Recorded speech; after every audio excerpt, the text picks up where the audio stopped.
दरवर्षी लाखो भाविकांच्या उपस्थितीत थाटात आणि भक्तिभावात साजरा होणारा दत्त जन्म सोहळा यावर्षी मात्र कोरोनामुळे अगदी साध्या पद्धतीने परमपूजनीय मधुसूदनजी भारती महाराज आणि विश्वस्तांच्या उपस्थितीत साजरा करण्यात येणार आहे।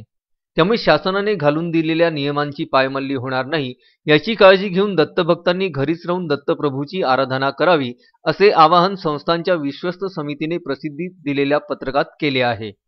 दरवर्षी 7 दिवस चालणाऱ्या या सोहळ्यात भाग घेण्यासाठी राज्यासह तेलंगणा, कर्नाटक आणि संपूर्ण भारतातून लाखो भाविक दत्त दर्शनाकरता येत असतात। यावर्षी मात्र कोरोना विषाणूने घातलेल्या उपद्रवामुळे त्याची कुणालाही लागण होऊ नये म्हणून ही खबरदारी घेऊन विश्वस्त समितीने दिनांक 29 डिसेंबर 2020 रोजी होणारा दत्त जन्म सोहळा पारंपरिक परंतु अगदी साधेपणाने फक्त विश्वस्त आणि पुजारी यांच्या उपस्थितीत साजरा करण्याचा निर्णय घेतला आहे। तशा आशयाचे पत्रक सचिवांच्या स्वाक्षरीनिशी प्रसिद्धीसाठी दिले। त्यात भाविकांनी शासनाच्या नियमांचे काटेकोरपणे पालन करून विश्वस्त समिती आणि शासनाला सहकार्य करण्यासंदर्भात परमपूजनीय मधुसूदनजी भारती महाराज यांनी केलेल्या आवाहनाचा सुद्धा उल्लेख केला आहे। संजय घोगरेसह अनवर खिच्ची, विदर्भ न्यूज, माहूर।